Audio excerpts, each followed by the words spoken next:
Tout le monde s'est régalé, ça a été mon cas. Là maintenant, place, je pense que vous avez beaucoup de questions, je l'espère en tous les cas, place au débat, place au questionnement. Il y a eu beaucoup de questions qui ont été posées, même les conférenciers se posaient beaucoup de questions. Hein, il n'y a pas de réponse à tout, mais il y a un échange et il faut l'enrichir aujourd'hui, maintenant. Donc allez-y, sans aucune hésitation, s'il vous plaît.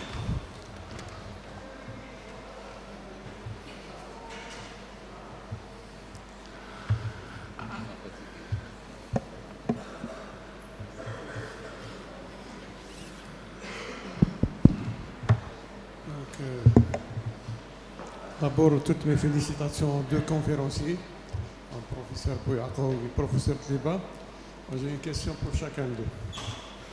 La première, au professeur Bouyako, j'ai l'impression, c'est mon point de vue, que vous avez limité votre définition de la science à la science strictement expérimentale, où on observe, où on décrit, etc. Alors que la science n'est pas toujours expérimentale. Vous avez, c'est pas volontairement, c'est pour ça que les mathématiciens se posent la question, etc. Et les jeunes doctorants se sont posés la question. Donc, qu'en est-il d'autres types de sciences?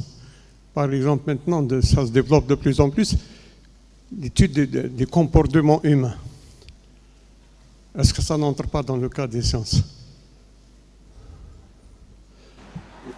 Je ne conteste pas du tout. Effectivement, j'ai fait un choix. Oui, oui, je l'admets. Je l'admets. Mais par rapport aux définitions sur lesquelles je me suis donc concentré, la mathématique sort, c'est tout. Je l'ai dit à plusieurs reprises, je n'ai aucune prétention à recouvrir le tout. Je n'ai aucune compétence dans l'autre, donc je ne saurais pas répondre pour les autres disciplines. Effectivement, je me suis concentré sur les sciences expérimentales proprement dites. Ouais. Ouais. Professeur Tliba, j'ai pas pu m'empêcher d'observer dans votre première diapo. Là, vous avez la balance et l'éthique était en déséquilibre, elle ne pesait pas lourd. Donc la balance c'est fait exprès pour provoquer un peu la réaction de l'audience ou c'est juste un choix? C'est exactement ça. Pour captiver l'attention, pour que les gens qui remarquent bien l'image puissent interpréter. Et je m'attendais à ce, dans votre définition du plagiat, à ce que vous remontiez dans l'histoire. Pourquoi on dit que plagier, c'est voler? À l'origine, donc à la période de la civilisation grecque, plagier, c'était voler un esclave. Il se l'approprier et aller le revendre. Moi, je me suis intéressé à la définition du mot, l'historique du mot plagiat. Je suis arrivé à ça, je me demandais, est-ce que vous êtes arrivé à la même conclusion? Vous n'êtes pas allé donc, aussi loin dans l'histoire, etc. C'est de là que c'est défini, c'est volé et c'est condamnable. Donc de prendre l'esclave de quelqu'un, d'aller le revendre sur un marché d'esclaves, et lorsqu'il était pris, il était condamné, etc. Je me suis intéressé au sujet puisque je préside le comité d'éthique et de déontologie de notre université, l'université de Sétif. Et donc je me suis renseigné sur l'historique du mot plagiat. Je vous remercie pour l'enrichissement. Bien sûr, l'esprit est le même. Plagier, c'est un esclave, une idée, un objet, une rédaction. Mais je vous remercie d'avoir enrichi justement ce que j'ai présenté.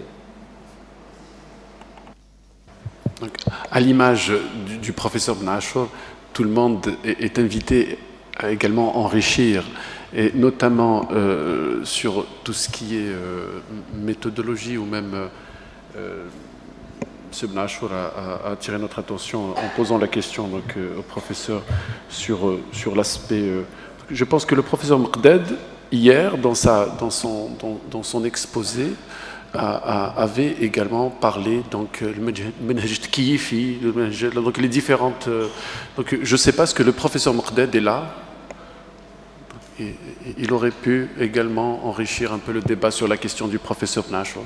Bon, non. D'autres questions? Allez-y, allez-y. Oui, bon, j'ai une question pour monsieur le professeur Bouyako. Voilà, dans votre présentation sur la réfutabilité, il y a une citation qui m'a semblé un peu ambiguë, je n'ai pas pu la comprendre. Je n'ai pas pu aussi la retenir parfaitement. Elle dit, voilà, je cite, la loi ne peut jamais être vérifiée. Il y a aussi la deuxième partie, si je n'ai pas tort, ça dit... mais elle peut être que réfutée. Voilà, elle peut être réfutée. Que réfutée. Que réfutée, voilà. Mais bon, la réfutabilité ne vient-elle pas d'une vérification? Ben, oui, de l'expérience. Donc ici, là, si je n'ai pas tort, la citation elle est un peu contradictoire.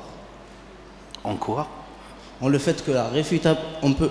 Ici, il n'y a pas de vérification de la loi, donc il n'y a pas de réfutabilité. Oui, non. L'essence de la chose, c'est que quelque chose n'est considéré dans ce contexte-là comme une science que si elle s'expose à la réfutabilité. Si on n'a pas de réfutabilité, ben, mais comment peut-on réfuter une loi sans la vérifier? Mais c'est en la confrontant. Confronter, c'est déjà l'expérience. J'ai cité l'exemple de la trajectoire de Mercure. Je reste un petit peu perplexe face à cette citation, je ne sais pas pourquoi.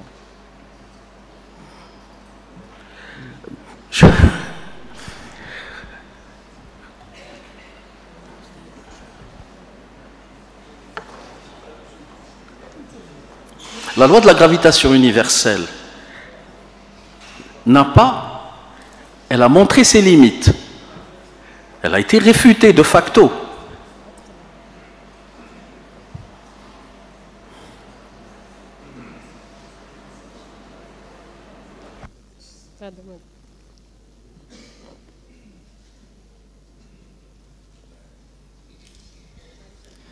بسم الله الرحمن الرحيم. الحمد لله والصلاة والسلام على رسول الله. في حقيقة الأمر يعني السؤال هذا سيكون ربما حوصلة أو محاولة للجمع بين عدد من المحاضرات يعني التي مرت في البارحة واليوم.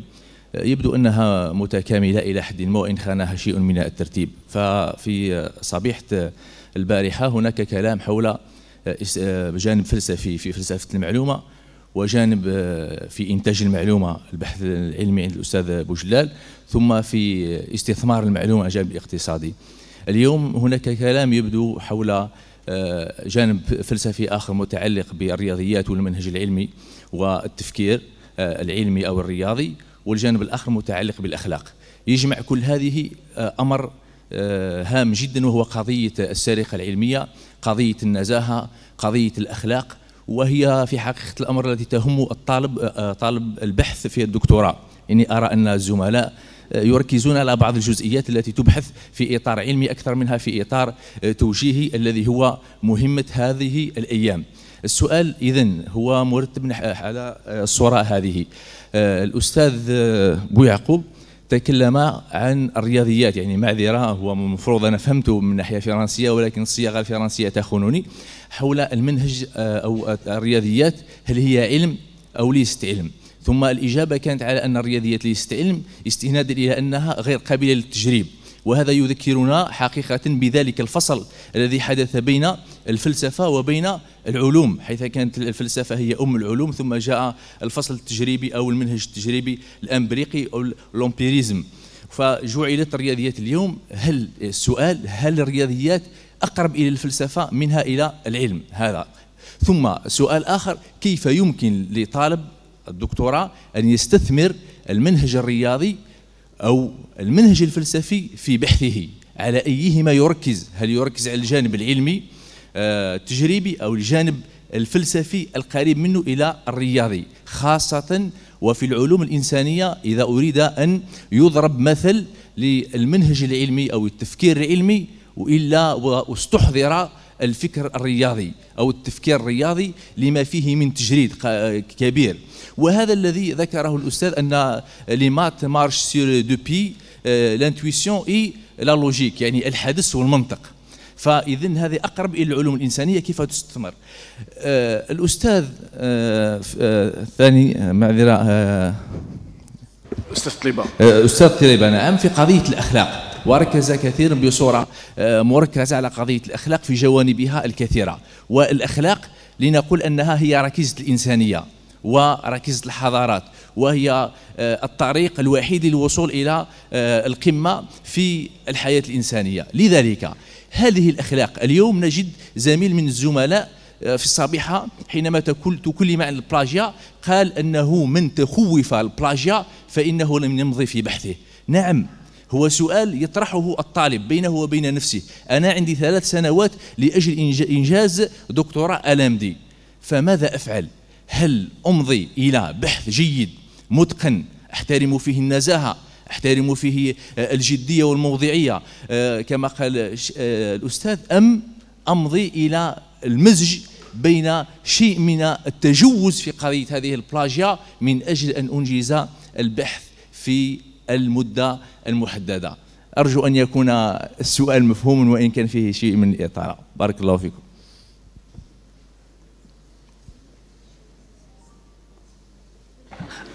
Je dois dire que je n'ai pas très bien compris le début de la question, mais sur cette histoire de mathématiques, je ne m'attendais pas à ce qu'il y ait cette réaction en fait. La mathématique, je dis bien par rapport à ce repère, ce dont j'ai parlé, par rapport à ce point de vue-là, on doit définir, on a défini la science de cette façon-là. Donc il y a plusieurs points de vue. On en a retenu un dont on a parlé, et il décrit la science expérimentale de la façon qui a été rapportée et les différents points de vue, donc à travers le temps, et comment la pensée a évolué.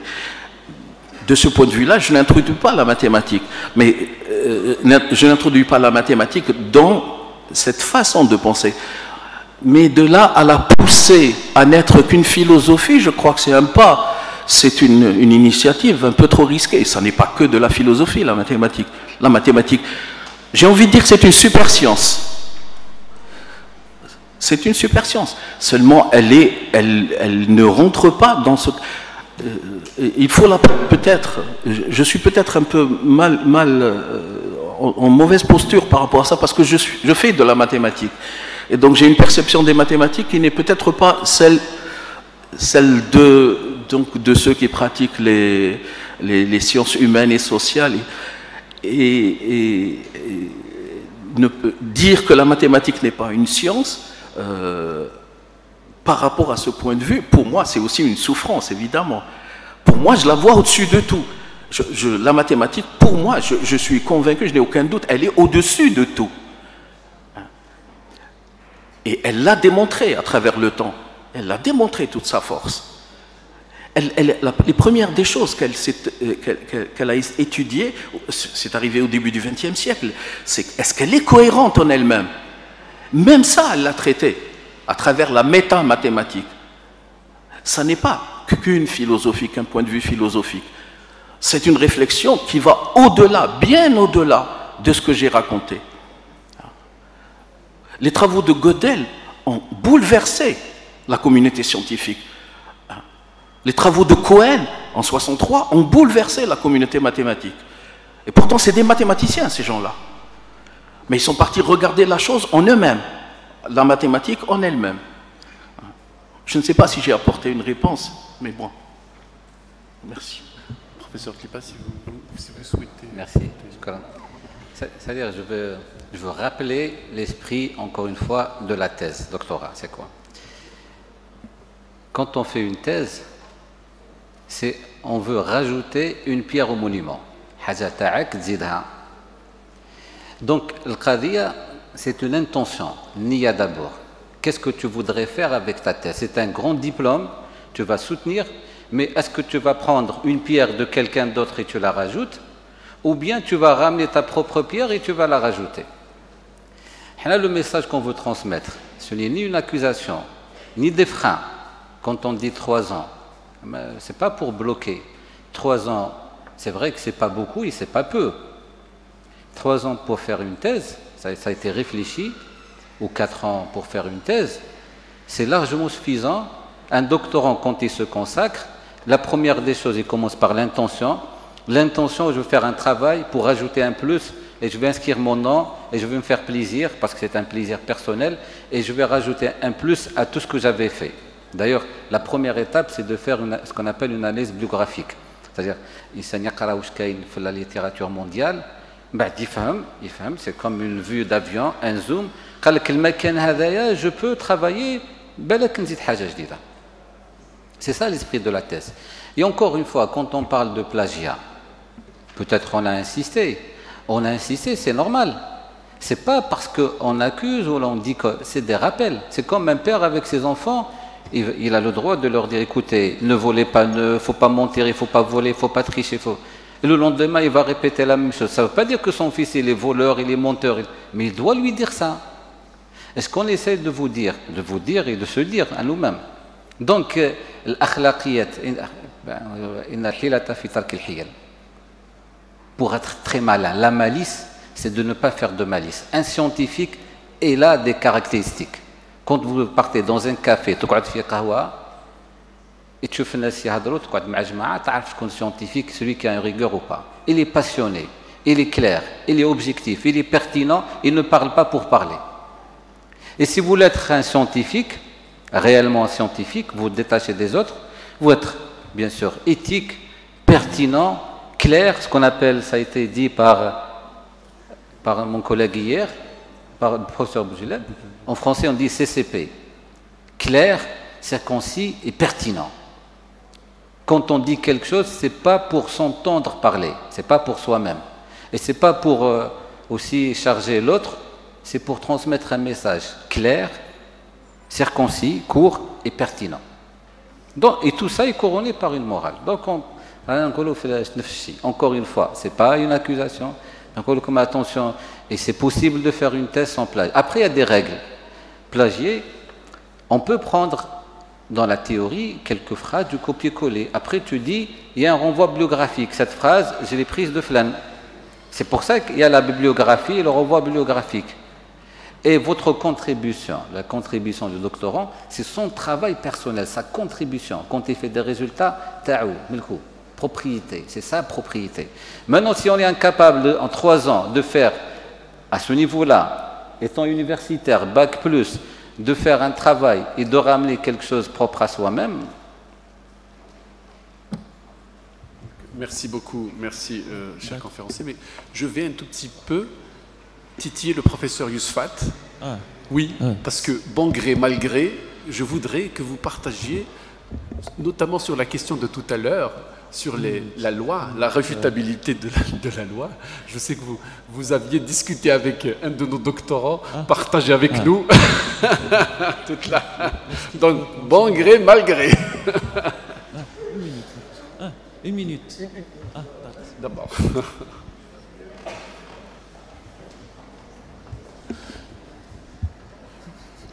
Là, vous me mettez un peu dans l'embarras. C'est là. C'est qu'en fin de compte, je voulais tout simplement, pour qu'on ne perde pas trop de temps au FICINGIM, je n'ai essayé que d'expliquer à notre doctorant, c'est ça, de manière un peu plus élargie ce que voulait dire professeur Bouyakoub concernant la réfutation. Quand on a une hypothèse, là on a un modèle, c'est qu'on y croit. On commence, c'est le socle.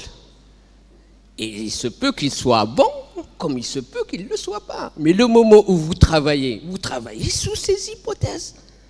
Et à ce moment-là, quand on commence à avancer, on met notre expérience, on se rend compte, où là on commence à chercher un peu un système logique de regarder comment les choses ça se concordent ou pas. À un moment donné, on se rend compte que, ah tiens, ça ne va plus.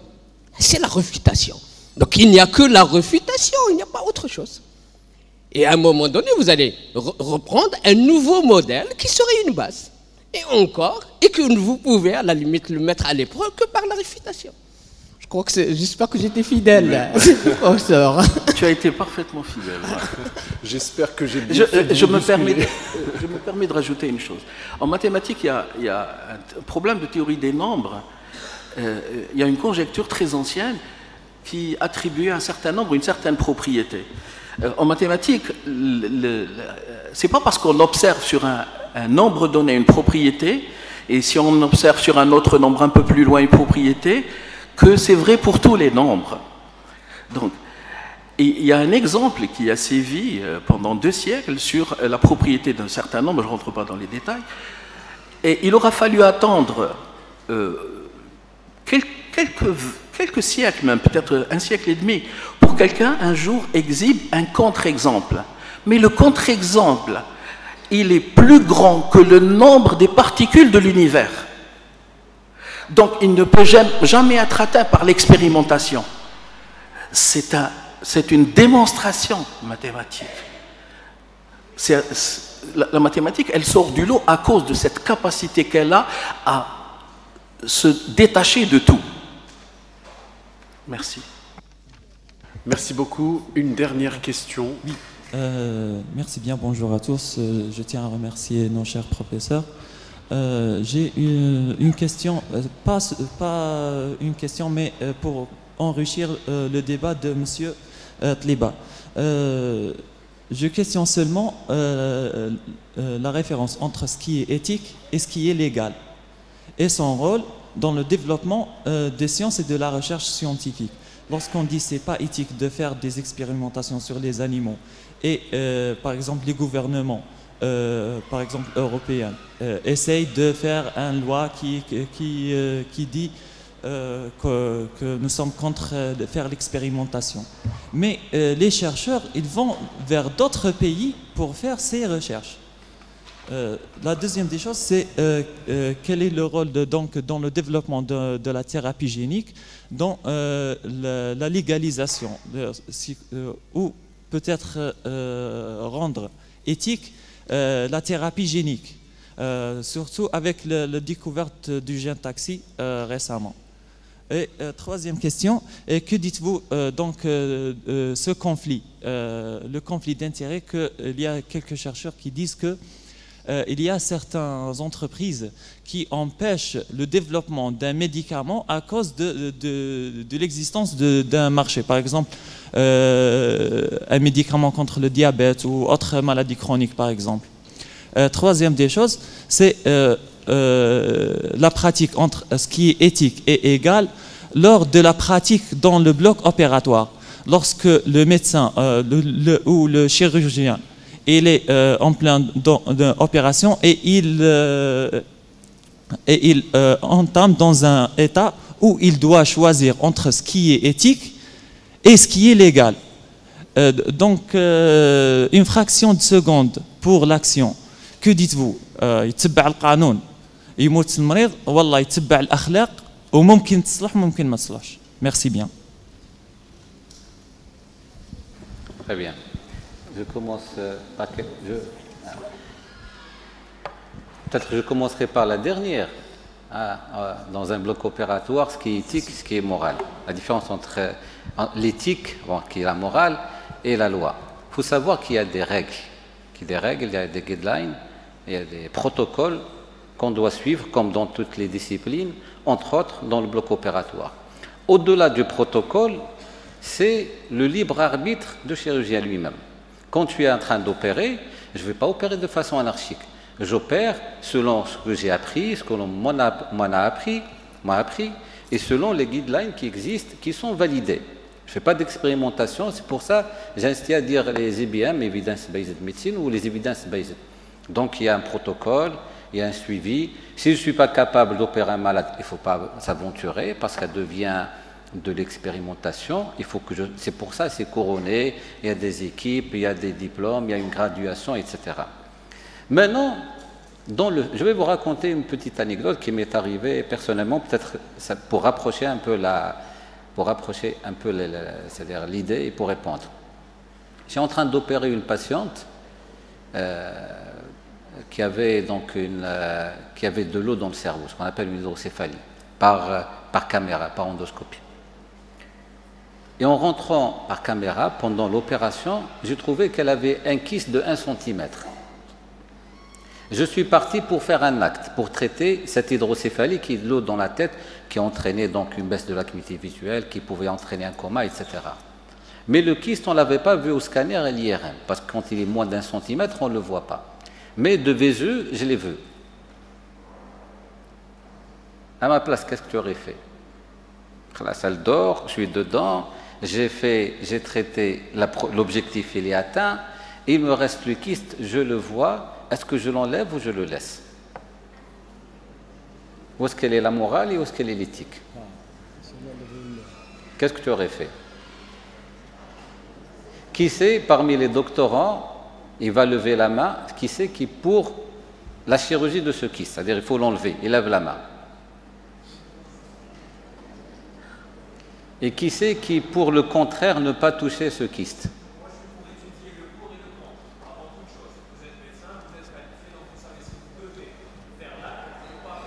Oui, bon, pour ne pas trop philosopher, on va dire un simple binaire, oui ou non. Je vois qu'il y a plus de neutres et la majorité pour enlever le kyste. Je n'ai pas touché le kyste. Quand elle s'est réveillée, j'ai expliqué à la patiente. Et je lui ai dit, peut-être j'aurais dû le toucher, mais je ne pouvais pas parce que je ne vous ai pas expliqué. Elle m'a dit, si tu l'avais touché, je t'aurais attaqué en justice. Je n'ai pas donné mon accord. Il n'y avait pas de consentement éclairé. Mais ça reste variable, parce qu'une patiente que je ne connais pas, elle est venue. Et cette patiente, elle est vivante depuis 2004 jusqu'à maintenant. Ça pour répondre, donc il y a la loi, et puis il y a l'éthique et la morale, et on doit respecter. Le patient doit être respecté. Deuxième question qui concernait, donc, c'est la même, donc la réponse, elle est mixte. Les lois sont établies par l'homme, à partir de la morale, hein, les principes et les lois. C'est pour ça qu'il y a un conseil de l'ordre. Et le conseil de l'ordre, il y a des articles. On doit faire ça, on ne doit pas faire ça. Et on doit appliquer ce qui est fait et ce qui est recommandé dans le conseil de l'ordre.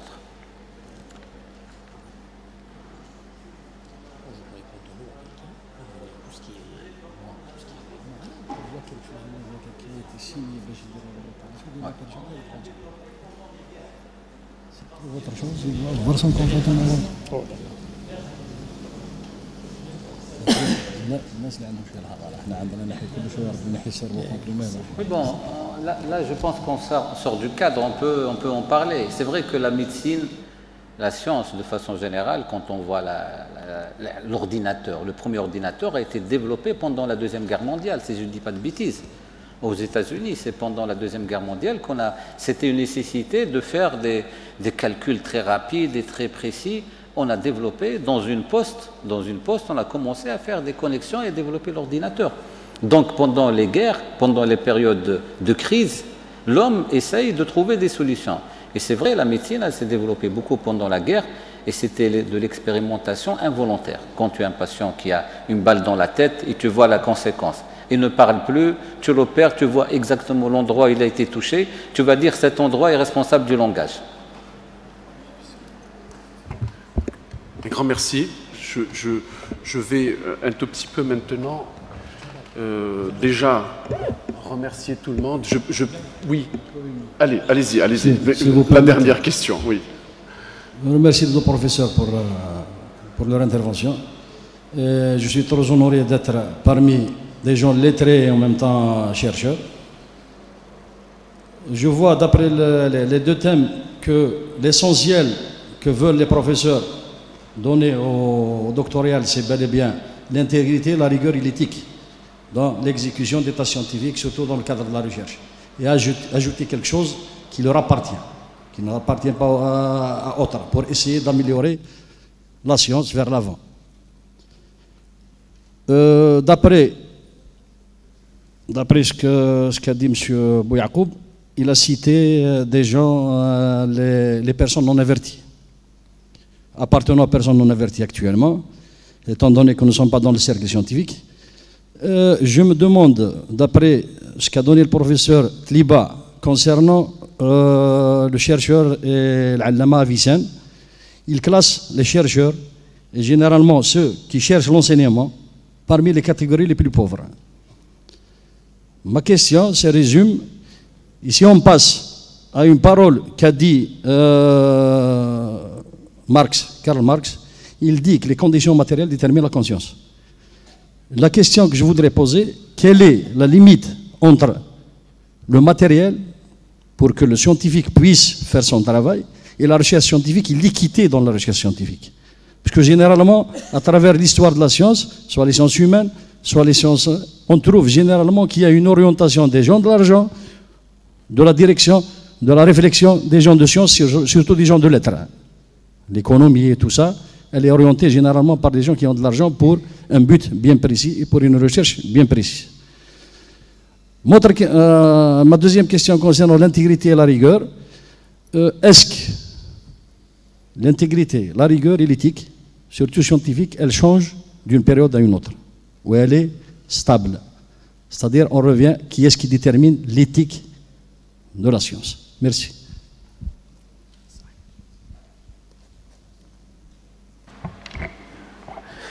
Bon, pour la deuxième partie de la question, les choses évoluent, mais heureusement que ça n'évolue que dans le bon sens, parce que l'expérience acquise, elle est toujours là. Il est vrai que les pratiques de l'intégrité, de ce qui est éthique et tout, au départ, on a une idée. C'est l'expérience qui montre si... Il y a des aspects sur lesquels, à un moment donné, des choses qu'on ne soupçonne même pas. C'est avec le temps que les choses se manifestent et révèlent leurs méfaits. Et donc, ils sont intégrés dans les règles.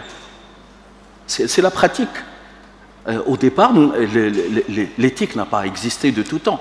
Elle a été sous-entendue. Les choses ont été sous-entendues. Il y a le bon comportement et le mauvais comportement. Mais la codification évolue avec le temps. Donc, il y a des choses qui étaient tolérées il y a quelque temps et qui ne le sont plus maintenant.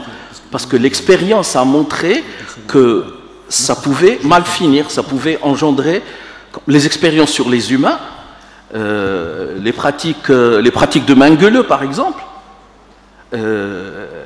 Est-ce que vraiment à l'époque, pendant la Deuxième Guerre mondiale, est-ce que tout le monde condamnait les travaux de Mengele? Je ne crois pas. Les gens, on savait ce qu'il faisait. Mais après, Mengele n'est pas mort pendant la Deuxième Guerre mondiale. Il est mort bien plus tard. Et on l'a utilisé aussi. On a essayé de profiter de son savoir. Et il n'y a pas que lui. Il y a beaucoup de gens qui ont échappé après la Deuxième Guerre mondiale et qui sont partis vivre tranquillement. On a profité de leur science. Les exemples sont nombreux. Il y a Mengele, il y a Von Braun, il y a beaucoup de gens qui étaient des vrais nazis. Donc les choses évoluent avec le temps. Les règles ne sont jamais définitives, à mon sens, évidemment, à mon sens. Oui, juste, je vais compléter. Merci pour ces deux questions profondes. C'est vrai que c'est des questions importante. Je retiens deux questions. Vous avez parlé, est-ce que l'éthique est variable ou constante à travers le temps? Il est tout à fait clair qu'il y a ce qui est constant.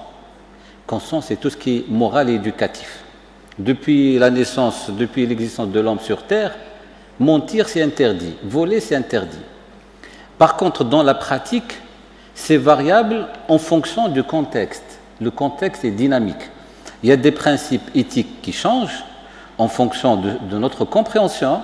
C'est pour ça qu'il faut que l'homme, à chaque fois, en fonction de l'intention, en fonction de l'intégrité, il y a des groupes qui réfléchissent et qui établissent des règles. Je prends les États-Unis, quand on dit des départements. Chaque département, il établit ses règles propres à lui. Et ces règles sont respectées, mais selon un comité de sages qui s'inspire de quelque chose de réel. Donc, pour répondre de façon courte, je pense qu'il y a ce qui est constant à travers l'existence de l'homme sur Terre, ce qui est éducatif, universel, quel que soit un voleur c'est-à-dire de renommée, il va dire à son fils il ne faut pas voler, parce qu'il sait c'est mauvais. Même si lui il le pratique, ça c'est constant. Après les règles d'éthique, si les règles d'éthique sont, par exemple la transfusion sanguine, on n'a jamais imaginé qu'on pouvait un jour arriver à prendre le sang de quelqu'un et le mettre. D'ailleurs, c'est interdit dans certaines religions et dans certaines sectes. Les témoins de Jéhovah interdisent.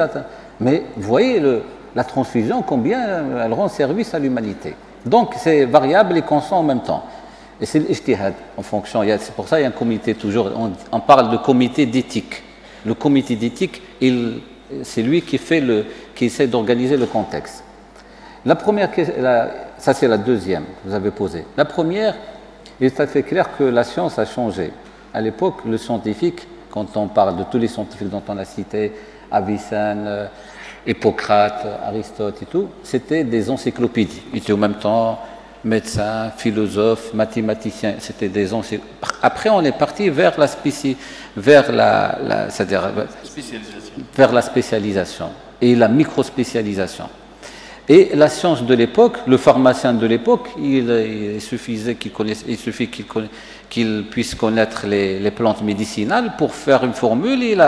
Maintenant, c'est différent. Maintenant, il faudrait qu'il y ait des fonds pour faire avancer la science. D'ailleurs, on parle de matériel humain et de moyens humains et matériels. Et les anglo-saxons parlent de compétences humaines, human competence. C'est-à-dire le plus important, c'est d'avoir ces compétences, cette pépinière de compétences, et derrière, chose qui n'est pas très développée chez nous, quand on prend Bill Gates et Steve Jobs et tout, ils font des fondations. La fondation pour les maladies rares, la fondation pour l'Alzheimer, la fondation pour le cancer. Et les fondations avec de bonnes intentions, on n'est pas tenu par les résultats, mais on est tenu par l'effort. Ils donnent beaucoup d'argent et faites la recherche. Jusqu'à maintenant, le sida, on n'a pas trouvé de solution, mais il y a beaucoup d'argent qui est investi pour le sida, par des fondations.